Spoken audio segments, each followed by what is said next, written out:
Hey everyone, welcome back to Coding with Dev Daniel. I'm Daniel Durant, and today we're diving into another exciting coding adventure. Whether you're a seasoned developer or just starting out, you're in the right place.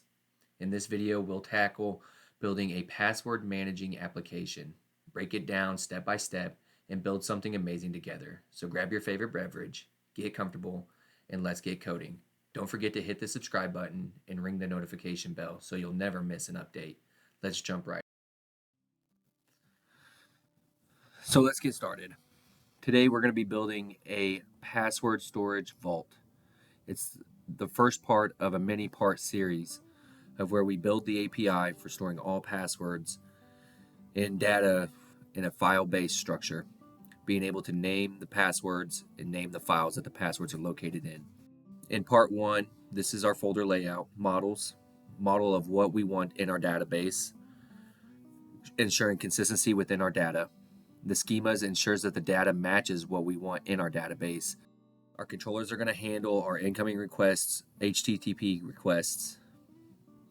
Services handles all of our data processing. Our routes is the routes of the web page for our URL browser to know what we want in what path. We will be building testing folders that test all of our code using Faker, allowing for a automated CI/CD pipeline. And then we'll document our API with YAML. And we'll use Coors to link our UI to our API. Let's go ahead and get started. This is our password managing application table diagram that I have made out on draw.io. We have user table, a role table, user management role table, a password history table, a folders table, passwords table, security questions table, and an audit logs table. The user will have a user ID as its primary key, a username, password, assault, first name, last name, email, created date, last updated date, and role. Our role table will have a role ID as its primary key, a role name. Our user management role table will have a user management role ID as its primary key, a user management ID, which is a foreign key for user, and a role ID, which is the foreign key for role. A password history with a password history ID as its primary key, a user ID, a password, password name, old encrypted password, a change date, and then folders will have a folder ID as its primary key, a user ID as its foreign key, a folder name, and a created date. Passwords will have a password ID as its primary key, a folder ID as a foreign key, a user ID as a foreign key, password name, encrypted password, created date, last updated date. Security questions, security question ID will be its primary key, user ID as its foreign key, question, encrypted answer, audit logs, a log ID as its primary key, a user ID as a foreign key, action, timestamp, and details. So this will be the roadmap for our API that we will follow to help build out our tables and the relationships between our tables. Hey everyone, I want to take a moment and talk to you guys about some of the technologies that I'm using in this API development. I am using Flask, a lightweight web framework for Python. It is the backbone of my API, providing the necessary tools to build and manage my web application. I am also using Flask caching. This extension integrates caching capabilities into my Flask application. It helps in improving the performance of my API by caching frequently accessed data. I am also using Flask Coors. Flask Coors is an extension for handling cross-origin resource sharing, Coors. It allows our API to be accessed from different domains, enhancing its accessibility. I am also using Flask Limiter. This extension provides rate limiting for Flask applications. It helps controlling the number of requests to our API, preventing abuse and ensuring fair usage. Now I haven't integrated Flask Limiter or Flask caching yet, but that is to come in future parts. But I wanted to touch on it before we dove deeper into today's project. I am also using Flask Marshmallow. Flask Marshmallow is an integration of Flask and Marshmallow. It's used for object serialization and deserialization, making it easier to handle my JSON data for my API. Now to the most important part of this, Flask SQLAlchemy. This extension integrates SQLAlchemy, ORM, Object Relational Mapping, with Flask. It provides a simple and powerful way to interact with my database using the ORM capabilities. As I build this API, I am using MySQL. MySQL is for me to be able to test my API before I deploy my API out for the world to see. I am using MySQL Connector Python. This package provides a MySQL database connector for Python. It is used to connect my API application to MySQL database, enabling me to store and retrieve my data efficiently. Now I want to also touch on something that is going to be very important for our API and for our UI interface. PyJWT. PyJWT is a library for creating and verifying JSON web tokens. It is used to secure our API, providing authorization and authorization mechanisms. We will be creating our own token to allow users to have a certain amount of time for them to be able to access their information before having to grab a new token, which we will provide. You will also be seeing me use something called requests. Request is a library for making HTTP requests. It simplifies the process of sending and receiving data from external APIs. Now what you are seeing me do here is build out all of my models for my database. I will also be building out my schemas for each one of these. When I am done building out my models here, I will then go in and build out my schemas, which is for serialization of my data and deserialization of my data. And then what we will do is move into building out our controllers and our services and our blueprints, which is in our routes folder. Now, a lot of my API for the bare bones basics, I have gone ahead and built out a lot of different things, such as my configs file, my database file, my caching file, and my limiter file, as well as my utils. My utils is already pre-built, something that I have done in a previous project that I have recycled the code for, of being able to make my own tokens and to give tokens to the user for them to be able to access the information and to give them time limits within those tokens.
now seeing me build out the schemas for our database for all the serialization, deserialization of data. I like to use validate length to ensure consistency within my data so that strings cannot be too small or too large for the database to handle, ensuring that the user is consistent with the type of data that we are seeing for our database.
So now we have all of our schemas done and all of our models done.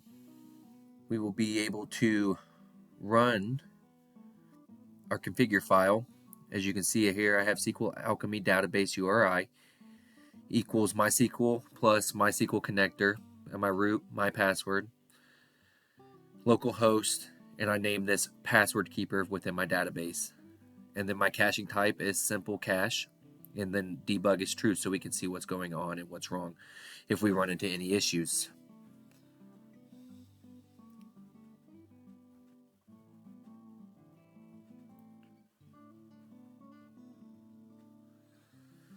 So now we'll need to go into our app, which I have already made our configuring files, and we will need to import those models.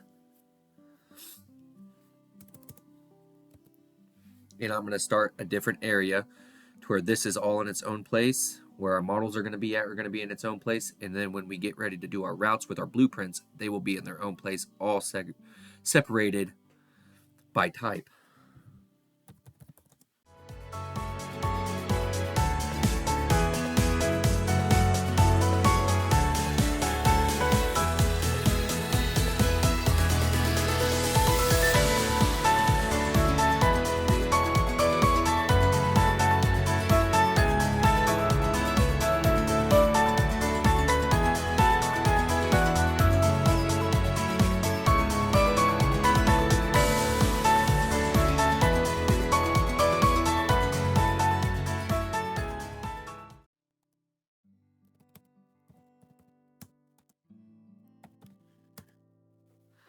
So now that we have imported all of our different tables, we will go ahead and run and see if we get an error.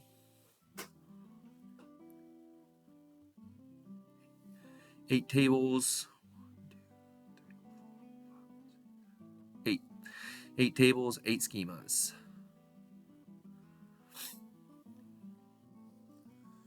All right, so now I have the database up and running.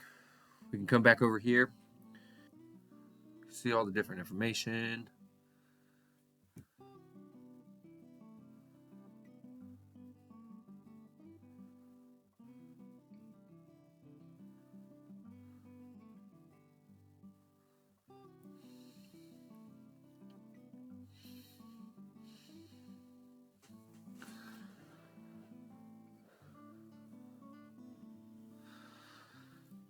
So now that we have everything up and running, we can go ahead and start on our controllers to run our CRUD operations.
So for our create in the CRUD operations, we are going to do a DFF or DEF, define, save. I'm going to wrap this in a try and except block.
So here's the final product for adding a new user.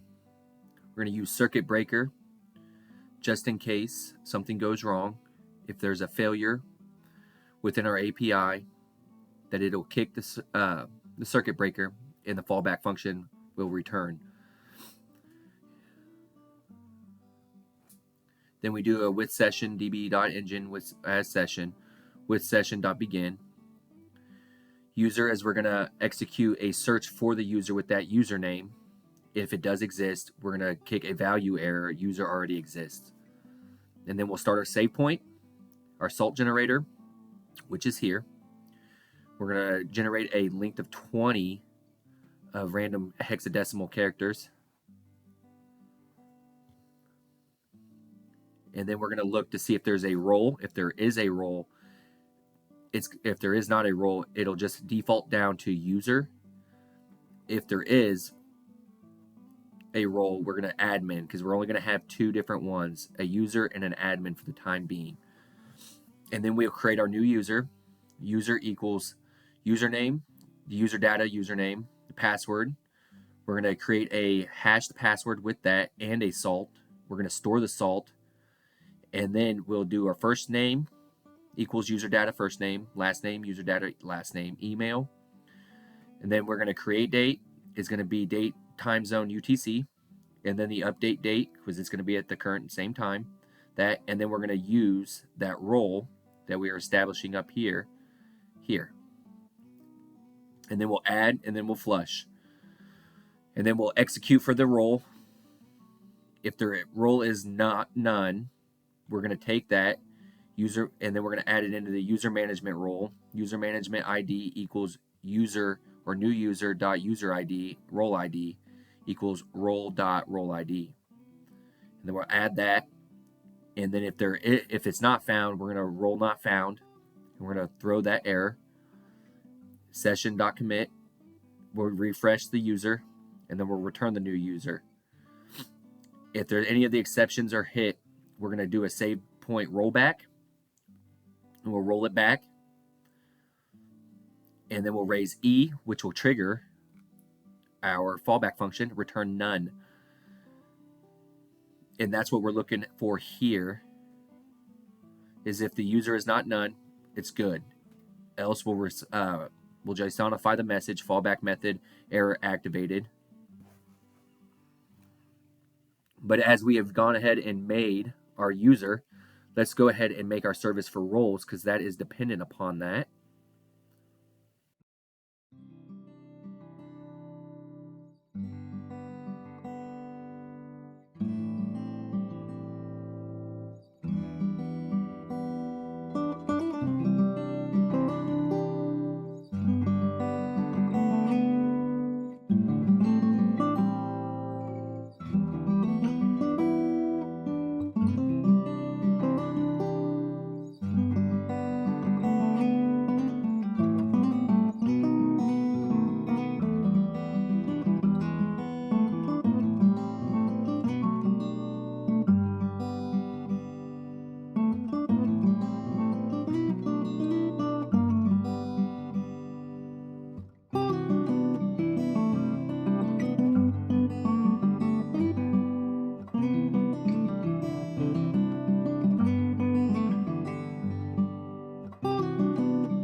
So after reconfiguring all my relationships for my tables, I finally had gotten a 201 response for entering in a new role. I created my postman with my different tables here. Went to my roles table, created a post here.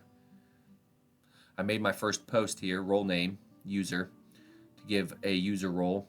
Next, we'll go ahead and do an admin.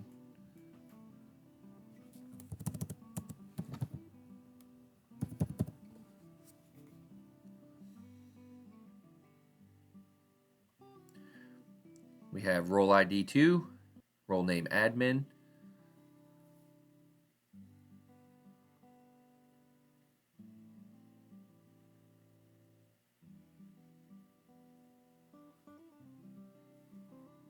So you guys can see that.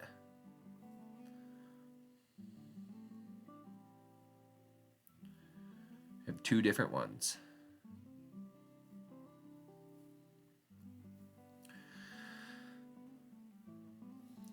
So with that being said, we'll go ahead and end this part here, and we will be back to configure more routes and more services for our other tables, and hopefully get this API up and going and start the front end. I'll see you guys next time.